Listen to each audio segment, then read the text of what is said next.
Our readings today remind me again of the saint whose memorial we celebrated yesterday, Saint Thomas Aquinas. Among the many things that Saint Thomas Aquinas wrote about, the most popular one is probably his well-known 5 ways to God. People have often referred to them as proofs for the existence of God, which I personally consider as simplistic and a disservice to this great man, this great thinker. I do not think Thomas had the intention of using them as rational arguments in order to prove the existence of God. Perhaps in much simpler language, I would just say he pointed at 5 ways of explaining why God's existence is quite obvious and probably does not even require any proving. Today's readings remind me in particular of the 5th one among his 5 ways, the so-called way of finality. And in much simpler terms again, Thomas is implying that all you need to do is to open your eyes, open all your senses to the world around you, to allow yourself to be amazed by the order, the beauty, the harmony, the dynamics that you observe in the universe, in nature, in the cycles of birthing and dying, in the changing of the seasons, in the planting and the harvesting, in the orbit of planets, or perhaps even in the way every single cell or every single organ of our bodies function. You know, 2 songs come to my mind that would illustrate this. One, a song of the 1960s entitled, "What a Wonderful World." It was sung by Louis Armstrong. And 2, the song sung by the character of Tevier in the film Fiddler on the Roof, entitled Sunrise, Sunset. None of these songs, by the way, are talking about God. They're just expressing amazement. The first one, about the beauty and the mystery around us. And the second one, about growing up and the passing of time. In the first one, the black vocalist Louis Armstrong sings with a very throaty and uniquely raspy voice about trees of green, red roses blooming, about skies of blue, clouds of white, dark sacred nights, about babies crying, and the colors of the rainbow.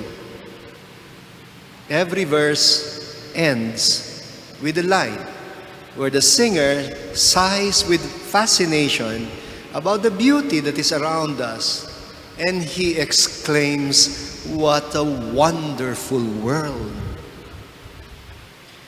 The second song is sung by a father on the wedding day of his daughter. He is singing in amazement about how the little girl he used to carry has become such a beauty, and how the little boy who used to play with his son or with his daughter has grown so tall. And in the refrain, he's dancing and he's singing, "Sunrise, sunset, sunrise, sunset, swiftly flow the days. Seedlings turn overnight to sunflowers, blossoming even as we gaze. Sunrise, sunset, swiftly fly the years. One season following another, laden with happiness and tears. You know, you don't really need to be religious to experience such moments of amazement.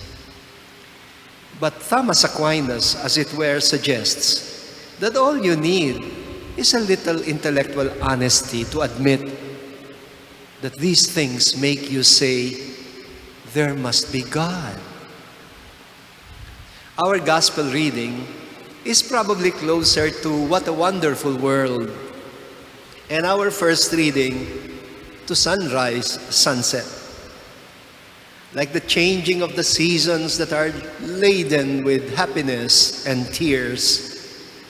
The letter to the Hebrews is speaking also about suffering and affliction as part of the order of things.